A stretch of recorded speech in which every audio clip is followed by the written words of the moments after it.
बंधु, हमारे 4 ग्रह हो गए।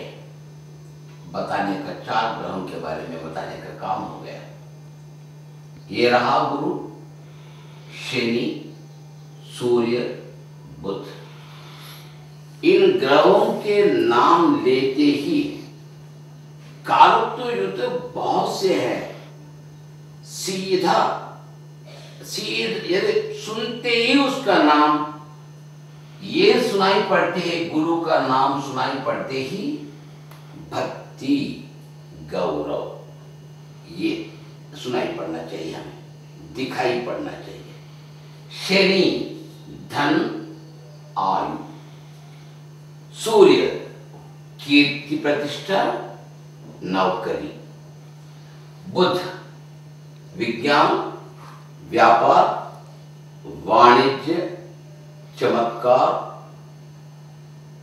परिशोधन शोधक। अब रहा, नीचे आ जाएंगे। यहां इस बीच से छोटी अंगुली के इस ओर से हथेली के अंतिम भाग से होते हुए यहां हृदय रेखा चलती है, यूं चलती है। गुरु ग्रह का स्थान विशाल होने के कारण यहां से लेकर यहां तक ये पूरा स्थान, यहां थोड़ा इधर भी लीजिए तो देखिएगा।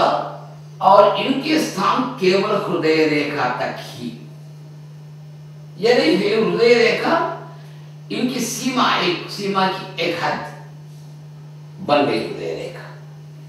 अब ये हृदय रेखा क्या काम करता है?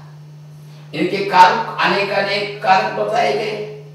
उन कारकों में कुछ दोष हो, दुष्ट चिन्ह हो, प्रवाह के वेग में ऐसी खड़ी आड़ी रेखाएं होने के कारण जो दोष आ जाते हैं, कभी कभी कूड़ा करकट भी आ जाता है तो उनको फिल्टर करता है पूरा।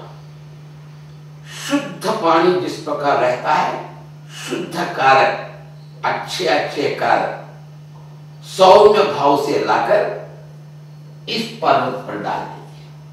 यही बहती है बुद्धि रेखा। बुद्धि रेखा मुख्य रूप से अनुशासन युक्त होनी चाहिए, इसलिए शायद कुल क्षेत्र में ये रेखा बहती है, ये रेखा चलती है। अब ये है कुल ग्रह। अब इनको बुजुर्गों ने, पंडितों ने, शास्त्रज्ञों ने, अनेक विशारदों ने, सामुद्रिक शास्त्र के महान पारंगत लोगों ने इनको 3 भागों में बांट दिया। 3 समभागों में, समभाग लीजिएगा, एक भाग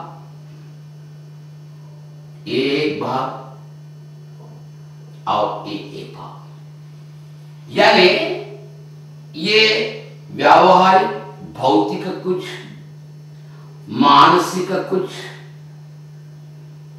बीच का कुछ, तटस्थ कुछ, तो 3 भावों में व्यक्त कर सकते हैं। इसलिए ऐसा बताने के बजाय मैं क्या करूंगा, ये पहला, ये दूसरा और ये रहा तीसरा कुछ। भाई ऐसा क्यों लिखा जा रहा है? 1 2 3 लिख सकते हैं ना, मतांतर से इस अंगुली के बीच में मोड़कर डालने से ये पर्व, प्रथम पर्व जिस स्थान में गिरता है, यह है वास्तव में राहु क्षेत्र। मतांतर से वास्तव में पूरे बेल्ट को, पूरी पंक्ति को, जो पहाड़ जैसा है ये, वो पूरा कुछ का स्थान ही है। गुरु कारकों को ग्रहण करने के लिए एक प्रतिनिधि है गुरुआंगुली, तर्जनी। शनि के कारकों को ग्रहण करने की अंगुली है मध्यमा, शनि अंगुली, मंदा अंगुली, बड़ी अंगुली। और सूर्य के क्षेत्र के जो कारक आते हैं उनके कारकों को लेकर लाते हैं, इसके लिए प्रतिनिधित्व करते हैं ये वाली अंगुली, यानी अनामिका, पवित्र अंगुली, और वाणिज्य, व्यापार, चतुरता आदि विषय कारकों को लाकर इस पर्वत पर यानी ग्रह पर्वतों पर पात करने के लिए ये अंगुली इस बुध स्थान पर। किंतु कुल क्षेत्र को प्राप्त करने के लिए कोई प्रतिनिधित्व करते हैं क्या? ना, इसके लिए कोई अंगुली नहीं। दोनों ग्रहों के लिए अंगुलियां दिखाई नहीं पड़ती आपको। किसके लिए? कुल के लिए एक, चंद्र के लिए एक। भाई ये कौन सा ऐसा पक्षपात है भगवान का कि इन दोनों क्षेत्रों के लिए, इन दोनों ग्रहों के लिए अंगुलियां क्यों नहीं दी गई है? अगर प्रश्न करेंगे, कारण कुछ दूसरा नहीं है, हम भूवासी हैं, यहाँ के रहने वाले हैं। भूमि यद्यपि ग्रह होने पर भी ग्रह नहीं बोलते क्योंकि उसी पर तो है। भूमि पर होने के कारण ही अन्य ग्रहों का प्रभाव हम अपने जीवन पर ले सकते हैं, यानी उन कारकों का प्रभाव हम पर पड़ता है।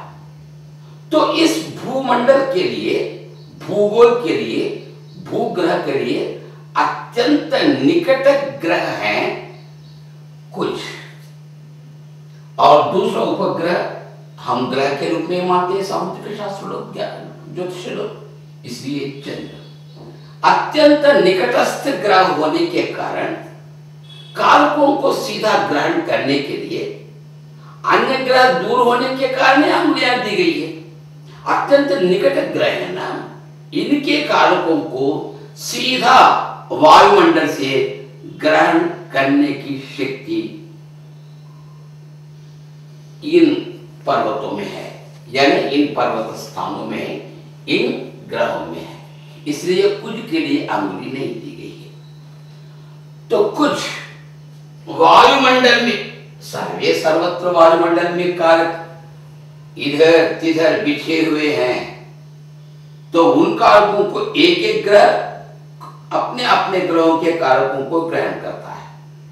तो ये प्रांत सीधा वायुमंडल से जो कारक कुछ के आते हैं सीधा ग्रहण कर बीच हथेली में डाल देती है। राइट, आप देखेंगे तीनों भागों में, ये एक, ये दूसरा और तीसरा, ये भौतिक स्थिति को भौतिक रूप से कुछ प्रभावशील रहता है। ये मानसिक, ये मध्यस्थ, तटस्थ। इसको तटस्थ क्यों बताया गया? कारण इसका प्रभाव इस पर है। शनिवत राहु, ये सूत्र है। शनि जैसा रहता है वे ही कारक इनके लिए लागू होने के कारण, राहु क्षेत्र होने के कारण बीच में बांटने की इच्छा न होकर तीसरा कुल का स्थान दिया गया। पूरे दृष्टि से पूरे गए तो ये पूरा स्थान कुल का ही है, मतांतर से मात्र ही ये भिन्न है। शनिवत राहु ऐसा रहता है। राइट, अब सीधा कारकों को ग्रहण करने की शक्ति इस ग्रह के लिए है। इनके लिए कौन कौन से कारक लागू होते हैं, किन किन गुणों को ग्रहों से सीधा अपनाता है ये पर्वत? एक बार दृष्टिपात कीजिए कृपया।